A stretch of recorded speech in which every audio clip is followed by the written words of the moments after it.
Welcome to episode 26. Welcome. It's actually 9:26 as we record this. Spooky. Very spooky. That would have been good for our episode 24 when we were talking about all the spooky things that happened on film sets. It would have been. But Yeah. it didn't happen. Then it happened now. But it didn't happen, then it happened now. So, can't predict spooky things. Sometimes they happen randomly. They really do. They do. That's probably what makes them spooky, to be honest. Well, yeah, I guess if it was like a regular occurrence or like you could predict it, then it's no longer paranormal, but it's just purely normal. Yeah. It wouldn't be that, yeah. If you expect it, it's not really that scary, is it? No. But then again, in horror films, if you expect the jump scare, it still gets you a lot of the time. Yeah, because I feel like they time it so it's like just not quite exactly when you think it's going to be. Yeah. I don't think they're very good at that. Yeah, they are. And it's the sound as well. I've learned in a scary film, if you're too scared, just you don't have to turn it off. Just mute. If you turn the sound off, it takes all the fear out of a scary film. Totally, and I think that just shows you the power of music. Like, in one of my music classes, we show the same clip with different type of music in it. And like, there's this bit where there's two guys in a kitchen, and there's one drinking a cup of tea, and he turns to the other and he went, "Did you put sugar in this?" And then the other one goes, "Yeah." And then it's like, doom, doom, doom. Like, like really like, I don't know, serial killer music. And the guy's looking at him, and you think, oh God, he's going to kill him. He didn't want sugar in his tea. Then it shows you the exact same clip saying, "Did you put sugar in this?" And he goes, "Yeah." And then it's like, da da da da, like all like lovey music. And then he's looking at him, and it's the exact same visual. Like, they've not changed it. It's literally frame for frame. Like, they've just played the same clip, but with different music underneath it, and it totally changes your experience of that clip. That makes sense. See, that's a great example of it. And you teach that, do you? Yes. Wonderful. In film music. Look at that. But equally, like in video games, I think I used to have the Buffy the Vampire Slayer video game, and it used to freak me out because like it'd do like a heartbeat sound, or like you'd feel like you knew when vampires were sneaking up on you. So I just like turn the volume off, and then it wasn't scary anymore. It's a great trick. It really is, yeah. It's a scary part. It really is. And talking about random, this is going to be quite a random episode because basically on my travels me and Shelby have done a few travels in the last couple of months. Not together though. We've had different occasions, from Shelby going to a holiday for a 30th, not for her 30th, for a friend's 30th, to me going, taking my brother to Amsterdam, which just happened this weekend. Going to, where else did I go to? India for work. Which I have a couple of things. So anyway, we've got some random things we've just picked up on our travels. So it's going to be quite a random episode, but I think they're all quite interesting, and Shelby doesn't know any of them, except she's probably just seen the two words slag room in my notes. Yes. And having just been to Amsterdam, she's probably worried to what that means. I'm quite curious. Do tell me, Scott, what is a slag room? So a slag room is, let me just give you the context how we even found this word. It wasn't in the red light district. It was actually in the supermarket. So last night, me and Ethan, Ethan, my brother, he's gotten quite into cooking. And we decided to cook a meal because we're cooking facilities.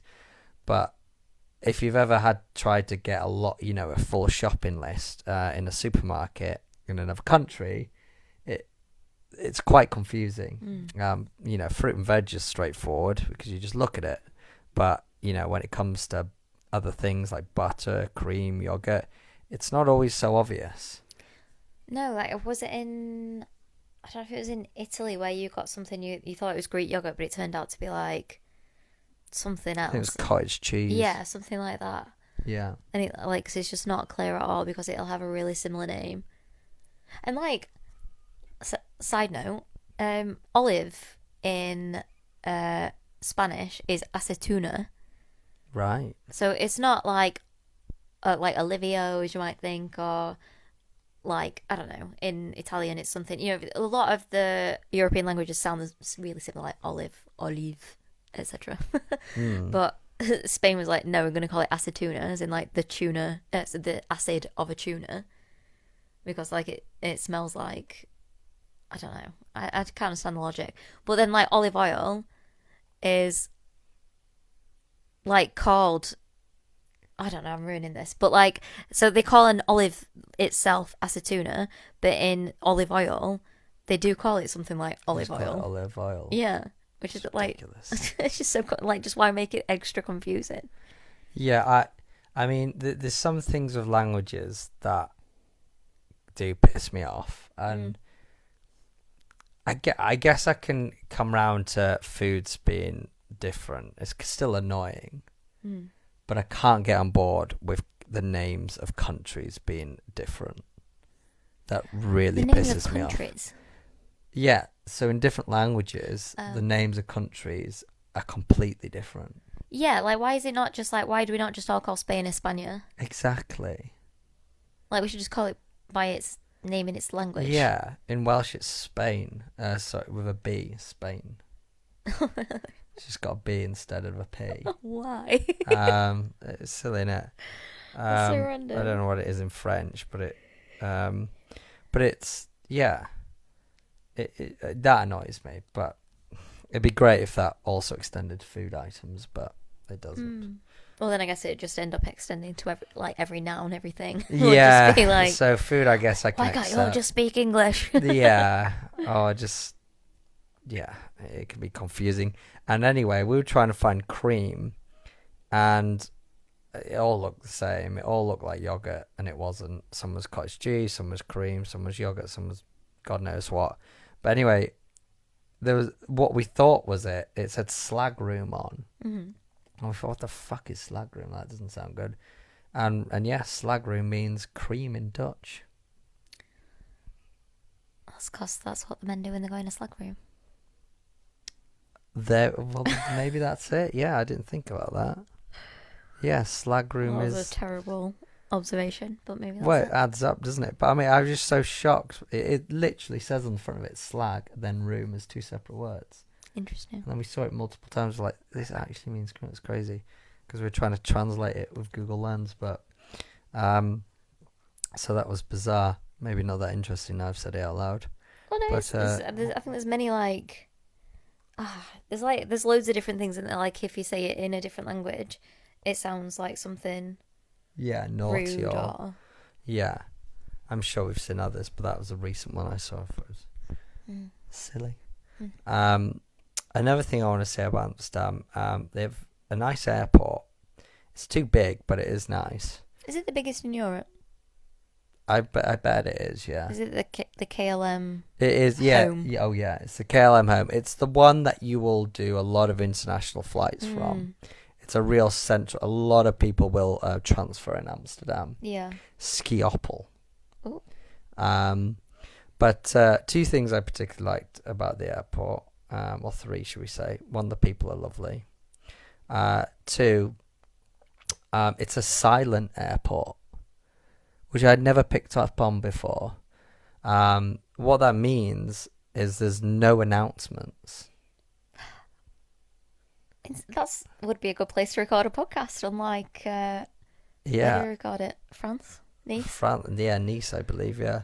So I must say, oh my God, it was so nice. Well, yeah, I guess because it's so big, they would have to announce like every 20 seconds. Yeah, which is most airports anyway. They're announcing every 20 seconds, and it just does your tits in.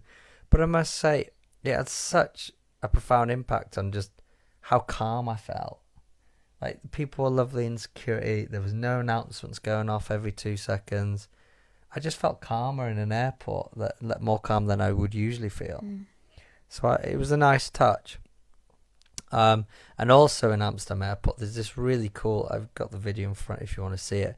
But they have this clock in one of the terminals.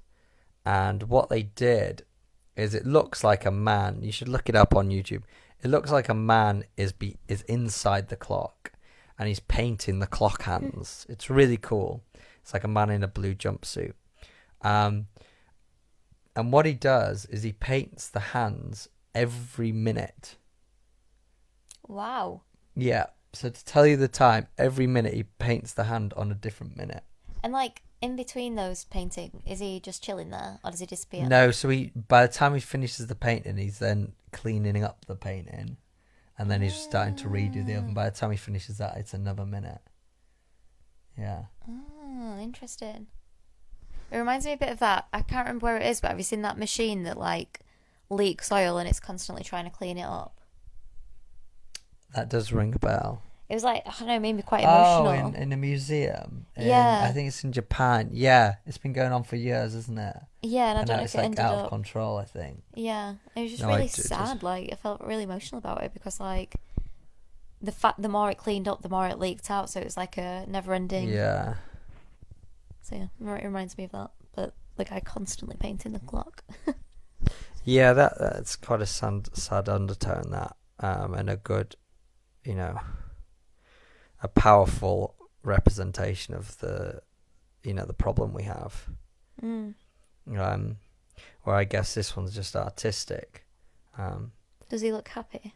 You don't really see his face, like blurred, because he's behind like the clock face. It's kind of a blurred face. But you know how they did it? Mm. They recorded a guy actually doing it for 12 hours. Oh my god. So that's they did. They recorded someone on the clock for 12 hours do that for a minute all the way up for 12 hours.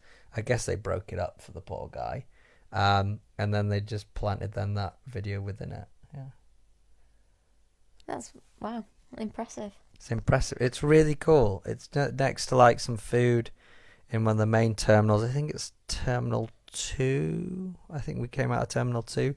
Yeah, it's pretty cool. What was your favourite thing about Amsterdam? We're jumping straight to it. That is the travel segment, isn't it? The travel segment. That's just me being curious. Yes. Well, I'll wait that for the end. Okay, tell me what was the. Tell me. Did anything surprise you about Amsterdam? Because you've been before. Yeah, this is the third time I've been. Has it changed since last you went? Yes, it's got more lively. When I've been, it was a bit more chiller. They seem to have put a lot more clubs there now. Mm. It has quite a party scene.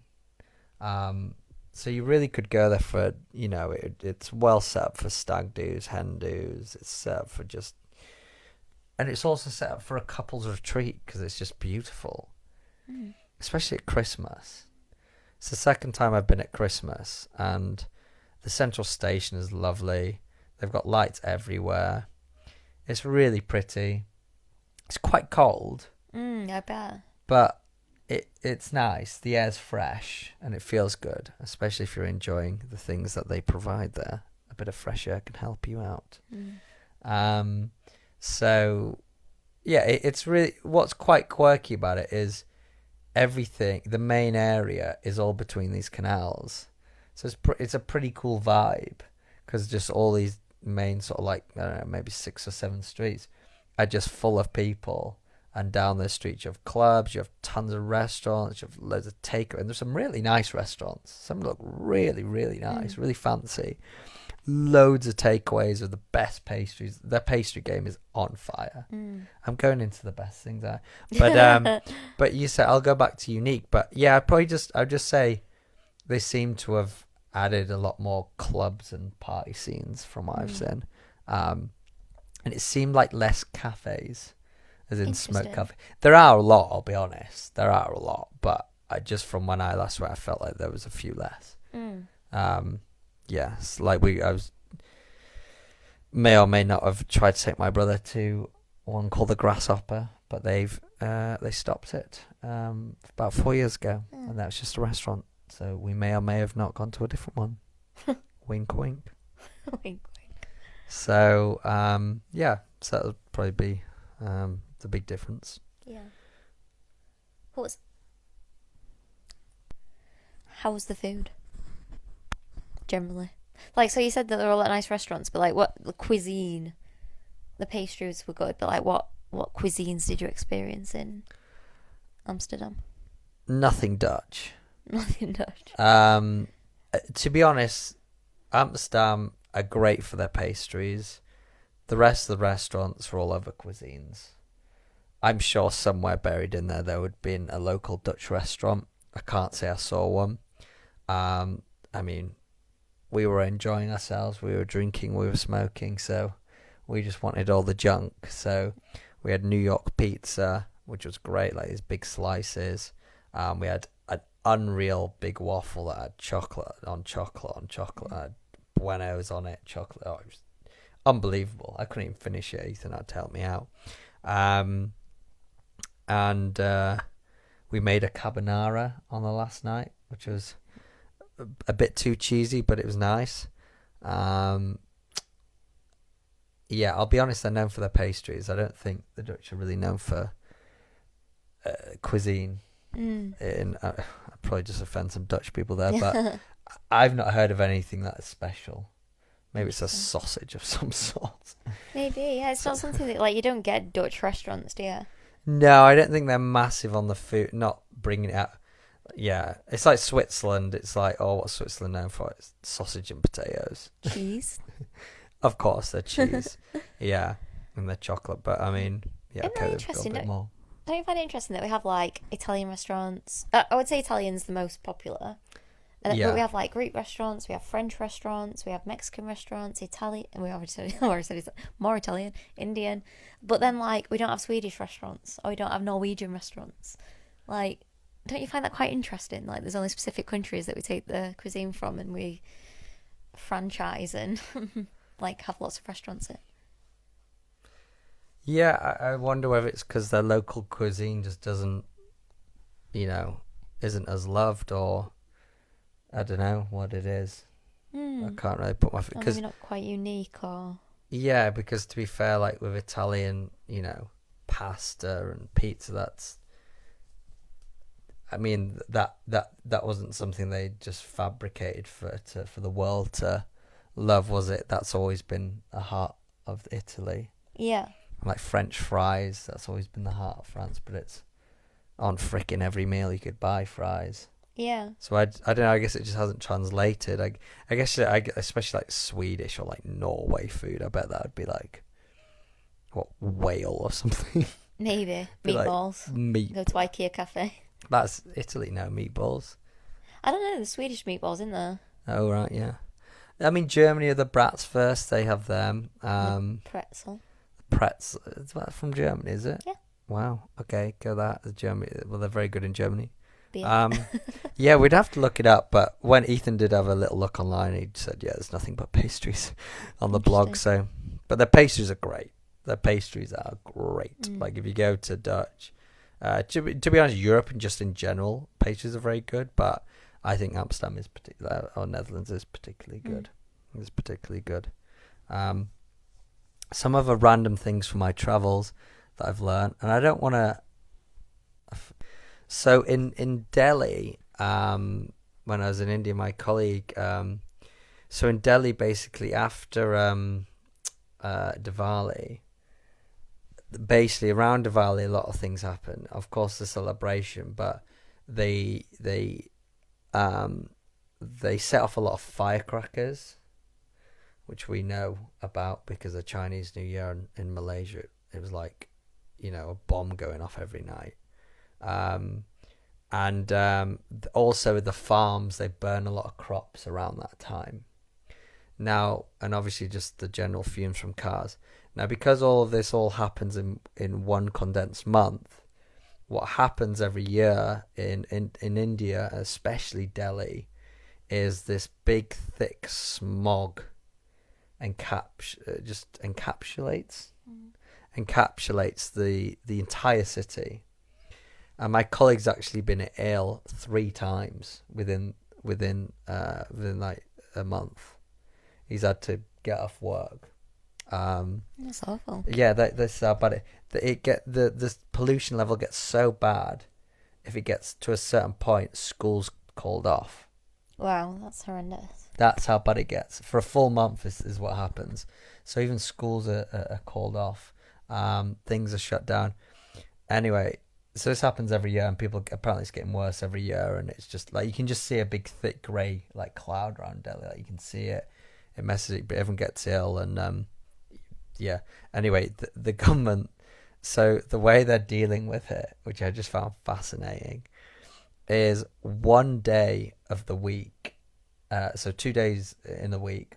One of those days, cars with only odd number plates can be on the road, and on another day of the week, only even number plates of cars can be on the road. That's brilliant. And that's real. That happens. Oh my god. Yeah, that's real. Yeah. That's like the most like. I don't know. It sounds like when you do school projects, and like right, we need to come up with a system. So imagine that you're a world leader, and you've got too many cars on the road. What system could you put in place to make sure that you don't have as many cars on it? It sounds like something that you come up with in school, doesn't it? Yeah.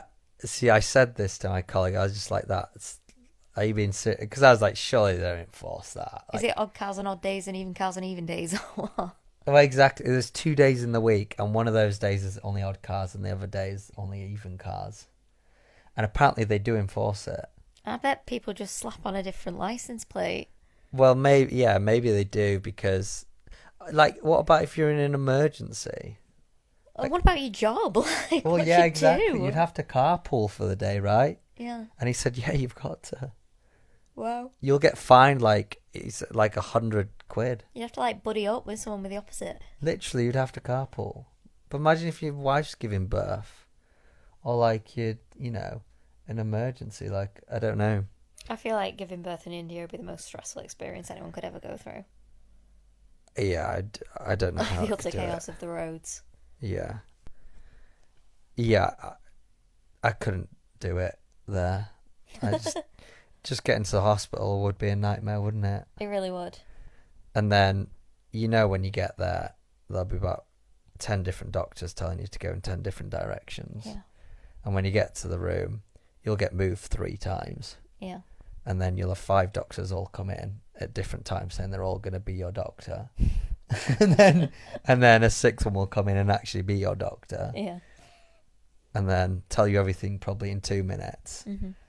And then disappear again. And that's not, we're not saying that because people are not capable. They absolutely are, Yeah, some of the best doctors in the world are Indian, well, aren't exactly. We've poached them all in the UK, and I feel very trusting when I've got an Indian doctor. I'm like, absolutely. But just we've experienced India, and it is just that's how things are run there. It's just a bit chaotic. Yeah.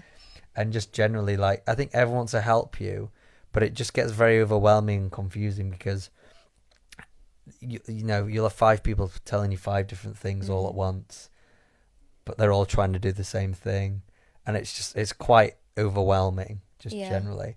And I've experienced it as well in the office. Like, it's just, I don't know. It's like they don't know how to work as a team. Yeah. It's bizarre. And I think what it boils down to as well, I think it made an interesting point, is that people there are so friendly and they want to help, they want to be involved, they want to support. So I think that's like where it, like they see that someone needs assistance and then like everybody appears because everybody wants to help you.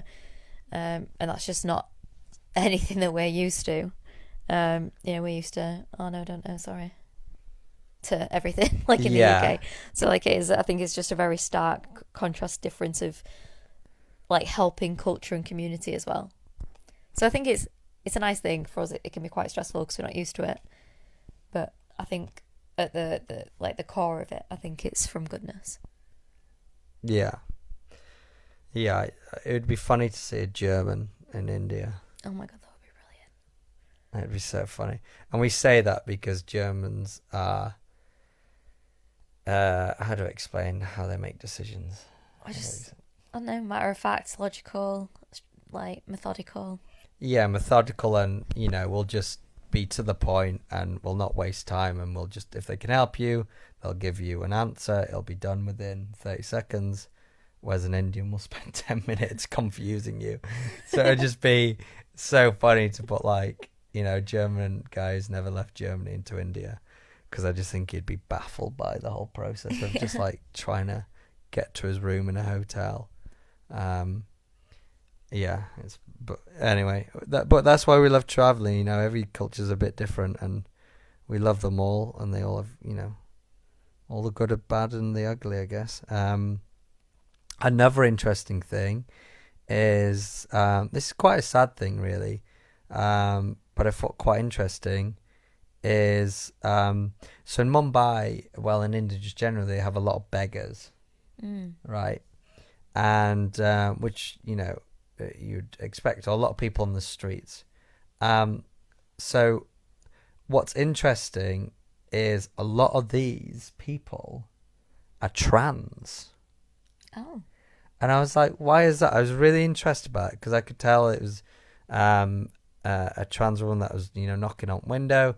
And then I was chatting to my boss and he explained it to me. He said, so, you know, trans, sadly, you know, if someone, you know, feels that, you know, that's them and they need to change, it's not accepted. You know, it's not accepted in religion. Really there's no sense. There's nothing to say that's okay in you know, in the religions that are, what's the word? Yeah, in the religions like worshipped and followed in India, which is mostly what Muslim, Hindu, Sikh are probably the main. Also like Christianity and Catholic as well. Yeah. And none of them. Well, I don't think there's any religion that is probably accepting it, which is a shame. I feel like Buddhism would be chill with it. Yeah, Buddhism might accept it. But anyway, so that's why you see a lot of the people on the streets, they're actually trans. I thought that was so interesting. It's because they get disowned.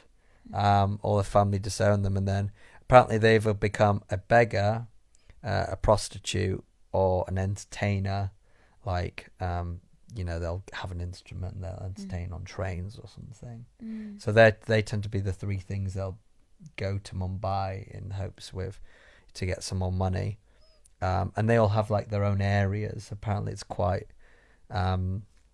territorial. You can't sort of go into other people's areas. Yeah. And apparently in some cases it's like ran like a gang. And apparently, you know, you're part of a group and this is your area and you run it and you have a part of the cut and they have a part of the cut. So yeah, it's pretty sad, but the trans piece I just thought quite interesting. So a lot of them, a lot of the beggars, prostitutes, and there's a big influx of trans in India. Oh, it's very sad. I had no idea. Yeah, it's pretty crazy.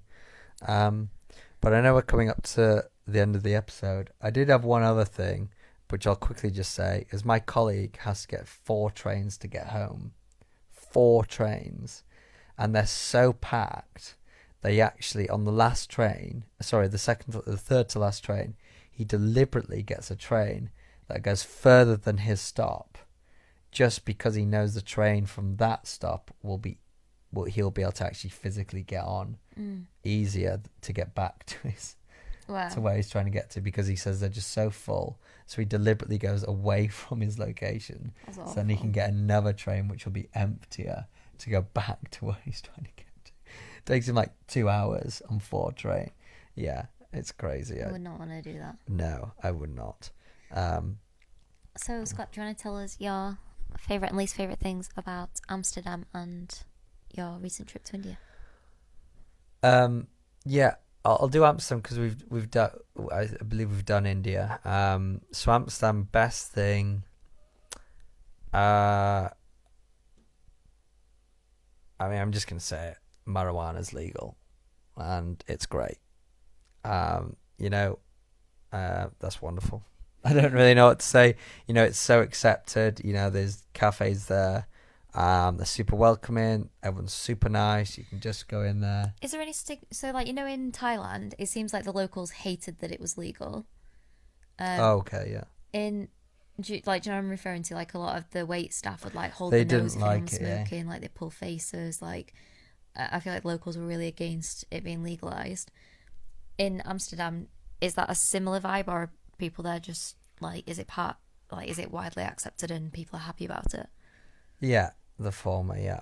I think with Thailand's case, it's very recently been legalized. and because it's gone from the death penalty to being legalized within the last 4 years, I believe. Yeah.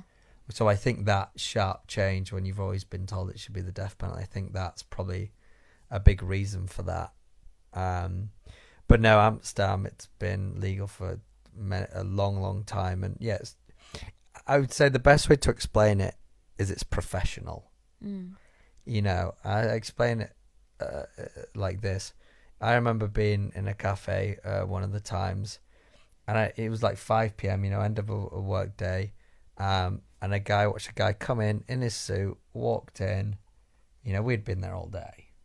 Walked in, came in, bought a joint, smoked it, had a coffee, and he went, good. And then he left and went. And I just thought, that's so professional. Like, all he's done, he's finished work. He thought, you know what, I'll go have a nice joint before I go home, get dinner with my family. I'm going to have a joint, have a coffee. Right now I'll go home, I'll have dinner with my family, you know, do something like that. So it is so in their culture, it's so in their way of life. It's like just stopping off for a beer after work, that kind of. Exactly, yeah. Exactly that. Whereas all the tourists are just there trying to get high all day. And everyone was very kind, I must say, even though there was a lot of tourists. Like, I must say the tourists were nice. We didn't come across any aggressive people. My brother was sick twice. Oh no. And it was right on the main street. And it's quite, because it's on a canal, the streets are quite narrow, so it's like you're just being sick, like, next to people, you know. You can't really get out of it. Oh, so great. But both times, like, some guy gave us some mints, and the other time some guy gave us some napkins, like, really sound about it, you know. So people were lovely as well, I'd mention that. What didn't I like? I can't say. I don't think there's anything I didn't really like. It's quite hard. It's too cold. But no, I love going at Christmas. I really do. I just think it's such a special place to go in Christmas. It's so beautiful. The pastries are great. The coffee and the hot chocolates and that. Like, it's just all the pubs and the cafes are so comforting. They're all. Oh, it's just a very cozy place to be at Christmas. It's really nice.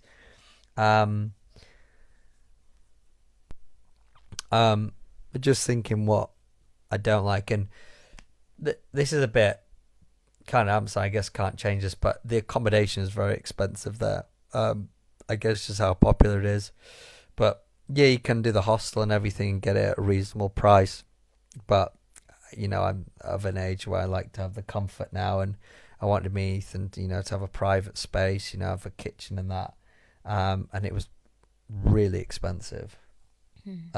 And it was nice, but the accommodation didn't meet the price. For the price we paid, you'd expect a 5-star hotel, all the bells and whistles.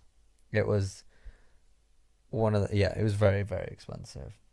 So that was annoying. And that was what I was being quoted when I was looking at all apartments. Yeah. It wasn't like a more premium one.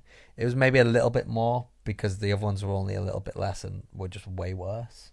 So yeah, the cost to be near the centre is expensive unless you're happy to go in a hostel, which I'm not. Yeah. So that's a bit of a bummer with it. It's a bit expensive, but yeah, it's really cool. The zoo's really impressive as well. I'd recommend that.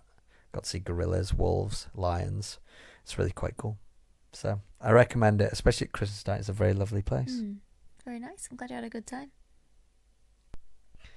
So we thank you for taking a break from your day to get balls deep with us. Until next time, remember, stay ballsy. Dive deep, but don't forget your snorkel.